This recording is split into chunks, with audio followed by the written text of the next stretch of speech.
अस्सलाम वालेकुम। मेरा नाम मोहम्मद गयूर और आज हम देखेंगे हम किस तरह क्लास 9 की केमिस्ट्री के अंदर पूरे नंबर लें। तो इससे पहले भी हमने क्लास 9 की फिजिक्स के अंदर हमने ये वीडियो बनाई कि आप किस तरह उसके अंदर पूरे नंबर ले सकते हैं। इसी तरीके से उसके साथ हमने एक पेपर भी अटैच करा है जिसको हम टारगेट पेपर है हमारा। उस टारगेट पेपर के मुताबिक अगर आप तैयारी करें तो आपके फिजिक्स में पूरे नंबर आ सकते हैं। और इसी तरीके से आज की वीडियो में भी एक टारगेट पेपर है क्लास 9 का, वो भी आप डिस्क्रिप्शन से डाउनलोड कर लें। उससे आप अगर आप उससे तैयारी करेंगे तो इंशाल्लाह आपके पूरे नंबर ही आएंगे केमिस्ट्री के अंदर। तो अब देखते हैं किस तरीके से।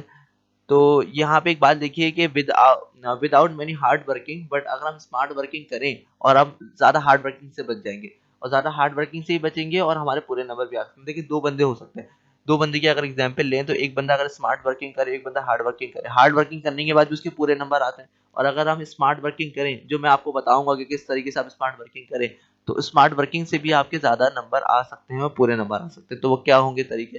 देखिए देखिए चार स्टेप्स हैं, चार वर्किंग पोर्शन है जिसमें हम वर्किंग करेंगे तो उसके बाद हमारे पूरे नंबर आ सकते हैं या आने के चांसेस है स्मार्ट वर्किंग के जरिए। तो वो कौन कौन से हैं? देखिए यहाँ पे पहले मैं उससे आपको बता दूं कि आपके तीन क्वेश्चंस होते हैं। और जैसे कि सेक्शन बी को देखें तो सेक्शन बी के अंदर दो सेक्शन बनाए हुए, तो टोटल चार क्वेश्चंस हो जाएंगे।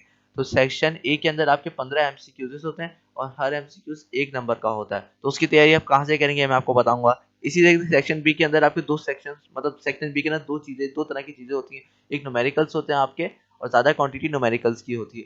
और इसी तरह आपके शॉर्ट क्वेश्चन आंसर होते हैं।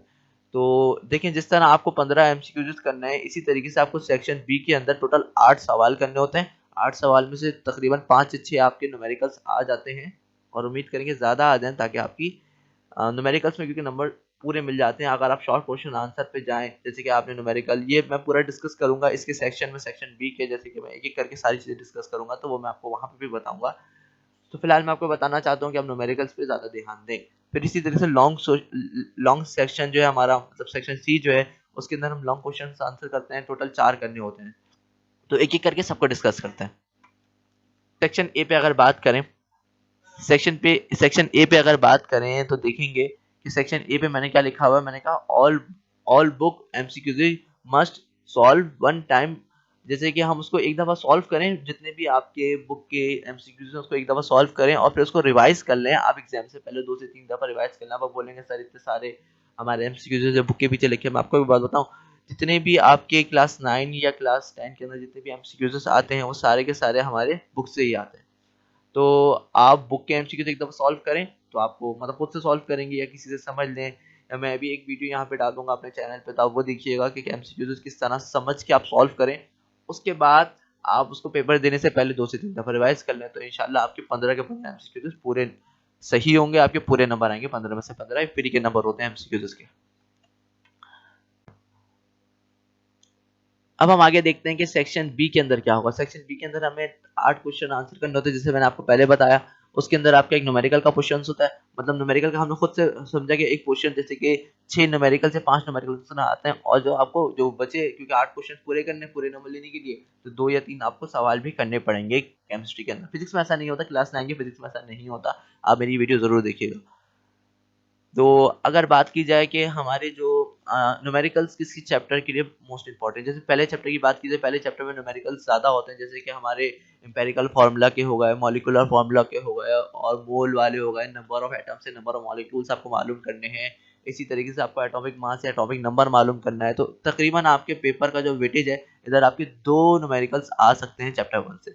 इसी तरीके से चैप्टर नंबर 2 में से तो कोई न्यूमेरिकल नहीं है, क्योंकि atomic structure chapter, chapter number 3 में से आपके, चैप्टर नंबर 2 आपका एटॉमिक स्ट्रक्चर जो चैप्टर है उसमें से आपकी इलेक्ट्रॉनिक कॉन्फ़िगरेशन आ सकती है, वो भी आपका न्यूमेरिकल में ही इंक्लूडेड होगी। इसी तरीके से चैप्टर नंबर 6 में आपके बॉयल्स लॉ और चार्ल्स लॉ वाले न्यूमेरिकल्स आ सकते हैं, आ नहीं सकते बल्कि आएंगे। आपके बॉयल्स लॉ और चार्ल्स लॉ का एक न्यूमेरिकल आपका जरूर आएगा। तो दो दो आपके पहले चैप्टर के हो गए, दो आपके पहले चैप्टर के हो गए, एक आपका दूसरे या तीसरे चैप्टर का हो गया इलेक्ट्रॉनिक कॉन्फ़िगरेशन। इसी तरीके से एक आपका बॉयल्स लॉ चार्ल्स लॉ, ये टोटल 4 न्यूमेरिकल्स होगा। और एक आपको कुछ केमिकल फॉर्मूलाज दे दिए जाते हैं, केमिकल फॉर्मूलाज के आपको, जैसे आपको नाम याद रखने पड़े, जो जो आपके मॉडल पेपर में 20 दफा आए हैं, तो आप उनके नाम याद करें, उनके फॉर्मूले देख लें और एक दो उनके यूजेस याद कर लें। इसी तरीके से यहाँ पे एक चीज और नहीं लिखी हुई, जैसे कि आपकी बैलेंसिंग इक्वेशन, बैलेंसिंग इक्वेशन को भी हम न्यूमेरिकल्स में ही काउंट करेंगे, क्योंकि वो भी एक टेक्निकल चीज है। जितनी भी टेक्निकल चीज होती है उन सबको हम न्यूमेरिकल्स में ही काउंट कर रहे हैं। तो 5 या 6, और उम्मीद है कि 6 ही न्यूमेरिकल आ जाएं। अगर 6 न्यूमेरिकल आ जाएं तो आपको सिर्फ और सिर्फ 2 सवाल शॉर्ट क्वेश्चन आंसर से करना पड़ेगा। तो शॉर्ट क्वेश्चन आंसर के लिए कौन से इंपॉर्टेंट टॉपिक्स होंगे वो आप देखें। ये देखें, आपको कुछ इंपॉर्टेंट डेफिनेशंस आपको याद करनी पड़ेगी हर चैप्टर से, जो आप शॉर्ट क्वेश्चन आंसर की मदद से आप कर लें। इसी तरीके से आपको देखिए 3 नंबर का शॉर्ट क्वेश्चन आंसर करना है तो उसके हिसाब से लिखना होता है। सब मोस्ट इंपॉर्टेंट कुछ कैरेक्टरिस्टिक्स, क्योंकि केमिस्ट्री में ज्यादातर यही होता है कि कैरेक्टरिस्टिक्स आती हैं चीजों की।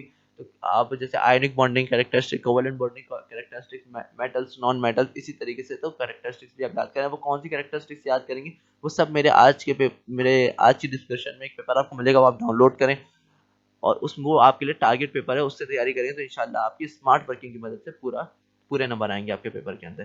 तो मोस्ट इंपॉर्टेंट कुछ लॉज हैं वो भी आप याद करें, जैसे फैराडे लॉ है।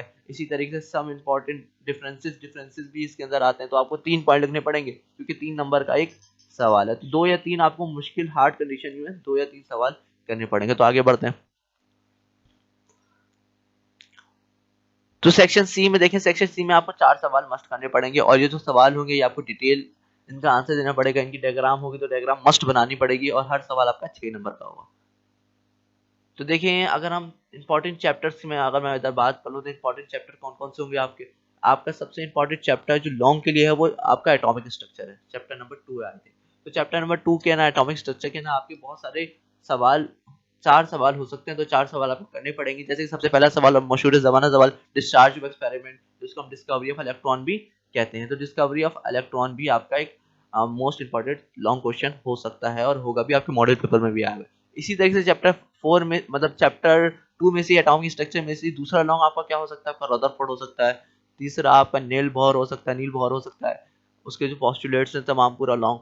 इसी तरीके से आपका जो चौथा लॉन्ग हो सकता है आपका चैप्टर एटॉमिक स्ट्रक्चर से ही, वो आपका हो सकता है आई थिंक डेब्रॉय की, वो उन्होंने बहुत एक मतलब क्वांटम फिजिक्स की स्टार्ट उन्होंने कहा था कि जो जितने भी आपके पार्टिकल्स होते हैं वो वेव नेचर भी रखते हैं। तो ये भी मोस्ट इंपॉर्टेंट टॉपिक है, आप उसको समझे भी बहुत अच्छी तरीके से और याद भी करें अपने लॉन्ग के लिए, एग्जाम के लिए। तो पीरियोडिक टेबल में से आपके 2 लॉन्ग आ सकते हैं। एक आपका long form of periodic table आ सकता है। Long form of periodic table क्या होगा, long form of periodic table हम उसको कहते हैं जैसे कि हम अगर पीरियोडिक टेबल की क्लासिफिकेशन करें अकॉर्डिंग टू पीरियड, जैसे first period, second period, total आपके 7 पीरियड्स होते हैं। तो फर्स्ट पीरियड को हम शॉर्टेस्ट पीरियड कहते हैं। इसी तरीके से ये जितने भी पीरियड वाइज अगर हम क्लासीफाई करें आपकी बुक में भी मौजूद है, तो आप वो ही याद कर लें बुक में से ही।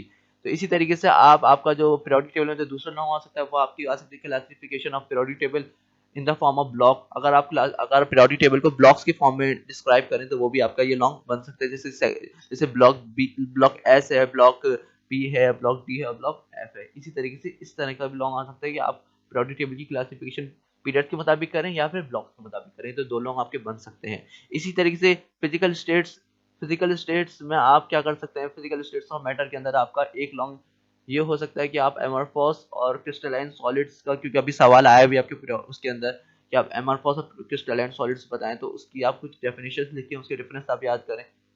इसी तरीके से एक और लॉन्ग बुक चैप्टर से आपका हो सकता है। अब आप सॉल्यूशंस में आ जाते हैं। सॉल्यूशन जो आपका चैप्टर है इसमें से आपका एक लॉन्ग मुतवक्क है कि एक लॉन्ग आपका कौन सा होगा, आपका saturation and saturation super saturation वाला जो सवाल है वो आपका लॉन्ग इसमें से बन सकता है।